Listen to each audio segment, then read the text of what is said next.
Good morning to all.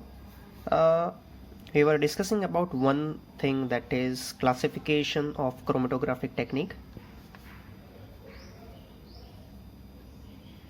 So as we have discussed classification of chromatography, now simply I can say that this classification of chromatography is dependent on two kinds of thing, depending in plane how the separation is taking place. So we can say that it is the planar chromatography,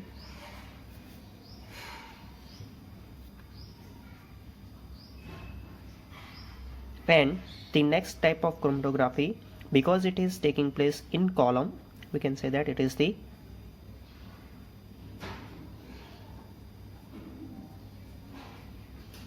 column chromatography. Okay, now as you can say that separation is taking place in a common plane, you can say in a one horizontal dimension only, this planar chromatography can be further classified as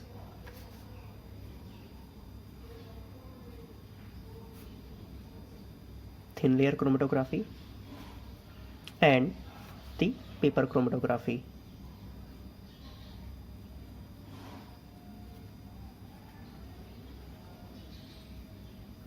Okay, now again in this particular classification we can add one more technique, but with an asterisk mark.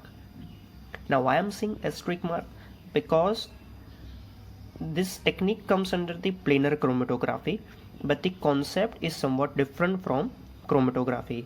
So it is none other than electrophoresis.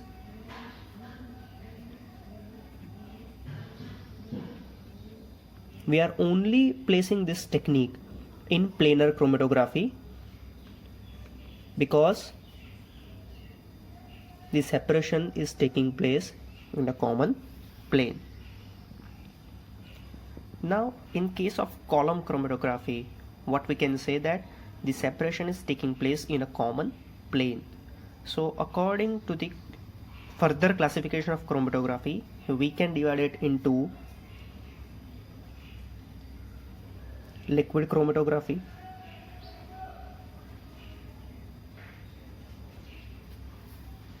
then we can say gas chromatography, and further a specialized mode of technique, that is supercritical fluid chromatography.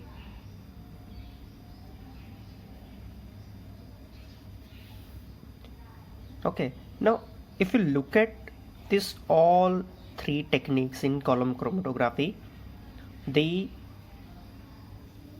one thing that is differentiating from all is liquid, gas, and supercritical fluid. So this is nothing but it is a special kind of mobile phase that are being used. So because your mobile phase can flow only and only in the column, these all techniques are classified as a column chromatographic techniques, that is liquid chromatography, gas chromatography, and supercritical fluid chromatography. Now depending on the type of stationary phase which are involved in all these three kind of chromatographic technique, this liquid chromatography can be further subjected to, you can say, liquid chromatography, or you can say liquid solid chromatography. In similar way, this gas chromatography technique can be divided into gas solid chromatographic technique and gas liquid chromatographic technique. So this is nothing but because your prefix is liquid, you can always imagine that, and it is not imagination, it is in true sense that the mobile phase which is being involved is liquid in nature, and because the suffix is liquid, that means your mobile phase, your stationary phase is also liquid in nature. Now you would imagine that how a stationary phase can be a liquid one. Stationary phase is actually a liquid one, but which is being coated onto a solid support medium. Okay, so you need to be clear with this thing. Again, in gas chromatography, your mobile phase, because your prefix is gas, the mobile phase is always and always gas, and because your suffix is solid and liquid, the stationary phase which is being involved is either a solid or a liquid. But if it is a liquid, that means it is coated onto a solid support medium. In case of supercritical fluid chromatography, always and always your mobile phase is a supercritical fluid and the corresponding stationary phase is always and always solid. So these are the three techniques which are covered in column chromatography.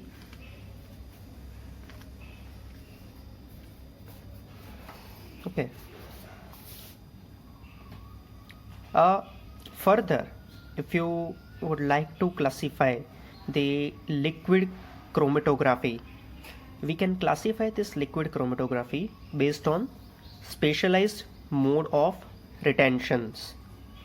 That means what is the interaction that is taking place between this liquid mobile phase and the solid stationary phase, or liquid mobile phase and the liquid stationary phase. So according to spatial mode of interaction, according to this spatial mode of interaction, this liquid chromatographic technique, or liquid or liquid solid chromatographic technique, in most probably the liquid solid chromatography, I would like to mention over here, it is liquid solid chromatographic technique.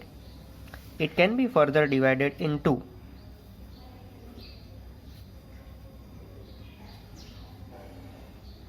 ion exchange chromatography,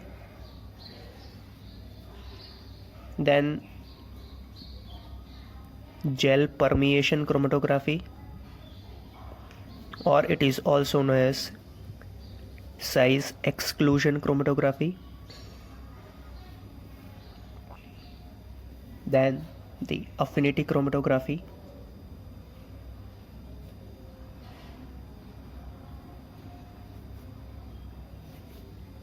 and chiral chromatography.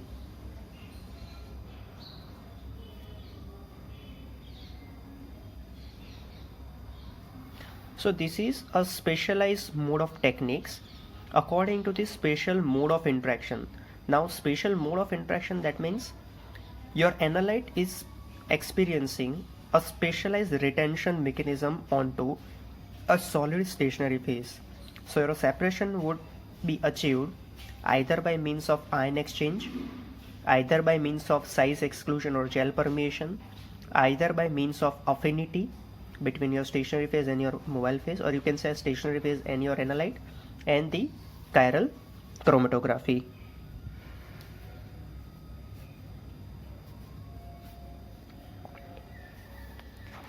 So I would like to clear one thing, that yes, these are the classification based on spatial mode of interaction in liquid solid. So what will be the normal mode of interaction between any mobile phase, stationary phase and your analyte? It is simply the polarity. In case of chromatography, the generalized mode of separation is nothing but it is the polarity. Based on polarity of stationary phase, based on polarity of analyte, okay, your further classification is made as normal chromatography, normal phase chromatography, and reverse phase chromatography. Okay, so further we are continuing the classification of chromatography based on polarity. Now I would say that this classification based on polarity is one of the classification, or you can say it is a generalized classification like planar chromatography and column chromatography. But this specific classification can be included in liquid chromatography also.